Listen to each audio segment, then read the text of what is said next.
Alright, see for now for Mechacho Bibia Samo Bibia Kwababim at the bar Enkasa TV so Enkasa Kasia Bosona Edu Sisi Busia for Yembura and send Muntintimia Yankupi mo Evangelist Mama Pata Kachi Meche Nana Agada Nebusan for Inya enim di Ekoswa Agada Kachi say Yadine Akotu prison. Na Mamfo Bibina Susu say ya jail in 15 years CDSC or and Sawam. Na no na po adumoche any na badwafoɔ tena ase a na kyerɛ sɛ wɔrehwehwɛ asɛm na wɔkyerɛ sɛ nkurɔfokuo bi kɔ nsawam sɛ wɔrekɔhwehwɛ Agradaa sɛ ɛwɔ hɔ sɛ ɔwɔ nsawam ampa. Wɔkɔe na Agradaa nni hɔ. Ɛno na Paul Adomɔkye de abɛto abɔnten anaasɛ ɔkyerɛkyerɛ mu baabi a sisi a Agradaa ɛwɔ. Na mempɛ sɛ mɛkasa bebree wɔ saa asɛm yi mu. Yɛnkotie nsɛm a Paul Adomɔkye ɛreka fa Agradaa ho ne baabi a Agradaa ɛwɔ. Subscribe to my channel, like it. Never watch go comment section. Come on. Her Honor Justice Evelyn Asamoah has handed down a judgment placing Agradaa in custody for 15 years with hard labor, or we say in hard labor. And so, yes, this is pursuant to the case we discussed about 3 years ago, where she was charged for two things: defrauding by false pretenses and charlatanic advertisements. What did she actually do?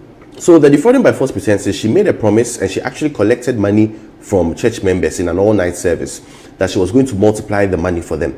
And I remember we made the distinction between that and other pastors making calls for maybe seed, that in this instance, the entity that prints money is the Bank of Ghana.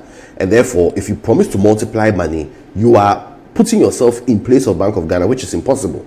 So you cannot multiply money. It's something you just cannot do.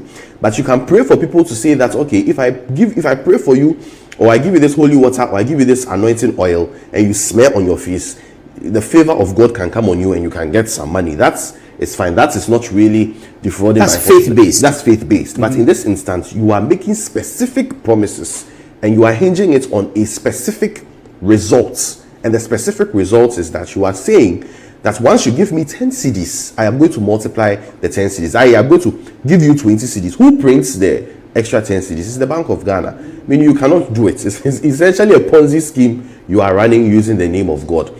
And consequently, that is why she's been convicted. For the 15 years, her lawyer made the case. So what we do in criminal law is that when the case is done, there's something called conviction. Conviction is that the court is telling you that you are either innocent, that you are guilty. So it's either you are convicted or you are acquitted. Conviction is that you are guilty. Acquitted is they say go home, you are free. Now after the conviction, the court, because she's a woman of childbearing age, would order for an assessment as to whether or not she is pregnant at the time of the conviction. Even if she's not married? Oh, that has nothing to do with it. So at what age will the court say that there's no need for a pregnancy test? 65? Yeah, possibly after 60, as you are out of childbearing age. But miracles happen. Miracles happen. So the miracle can happen in jail. Right?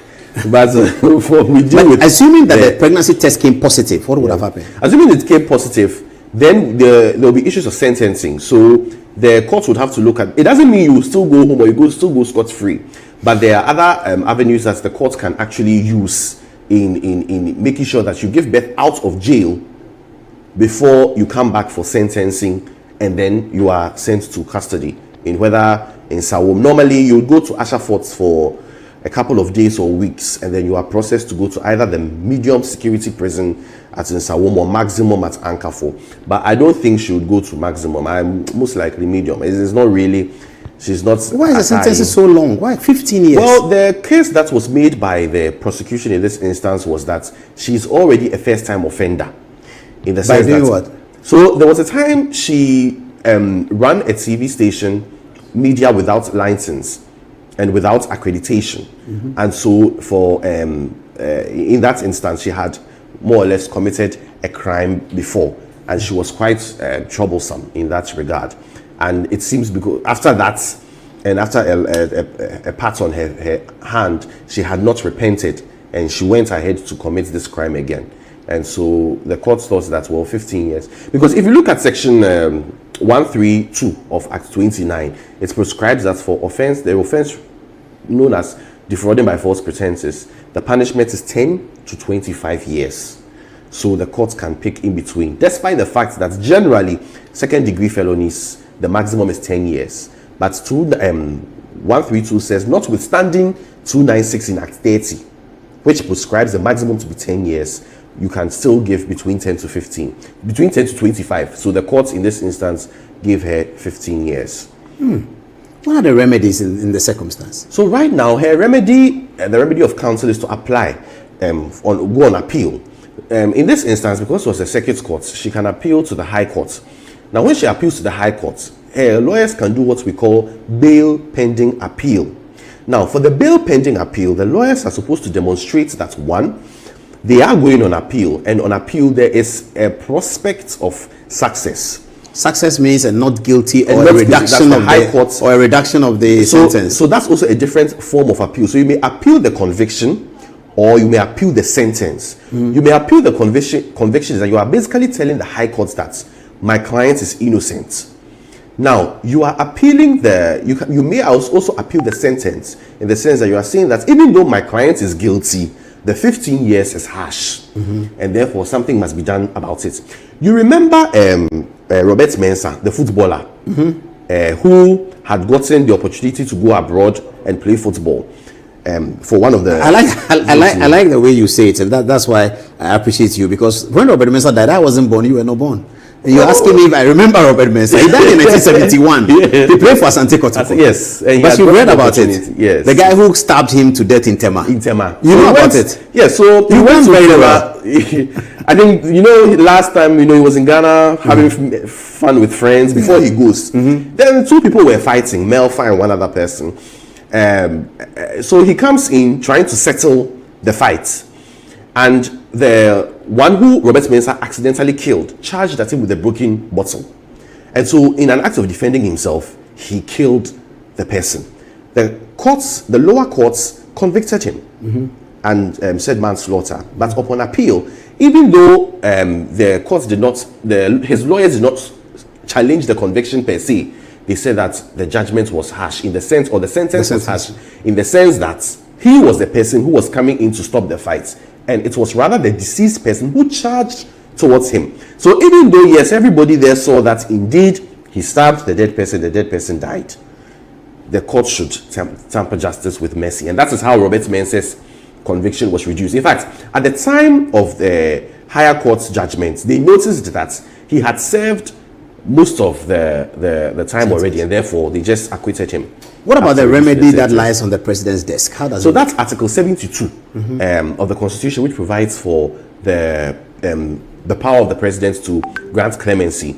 This means that the president can do some things. One, he may reduce the sentence.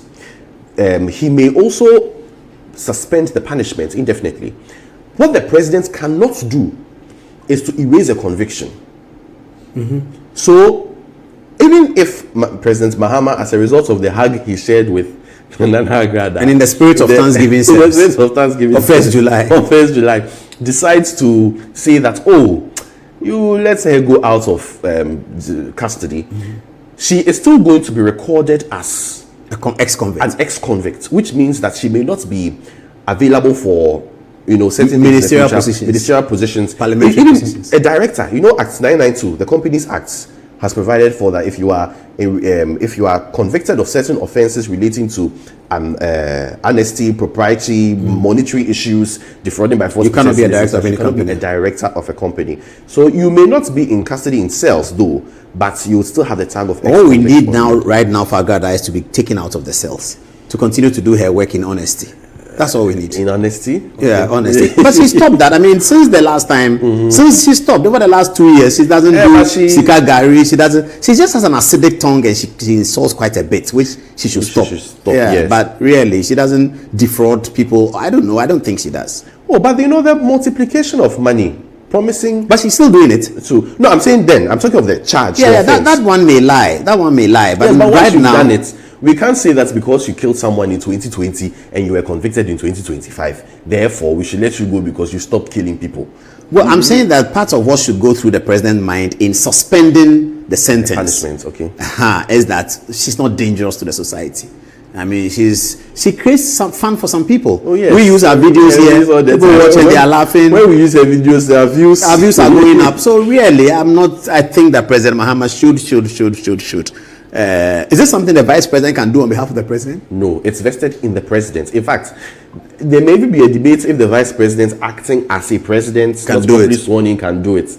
Because my philosophy is that the whole purpose of a vice president acting in the stead of a president is for limited functions. I don't think the vice president can act, Oh, that's interesting. That's philosophical. Yeah, that when the vice president acting as president, he cannot take up the presidential responsibilities in the constitution, like Article 78, 79, exactly. appointing ministers. Because I think the rationale is that you are just warming. There's a political history behind all these things. Kwame Nkrumah was overthrown when he was in Hanoi, Peking, China, on the trip to Hanoi.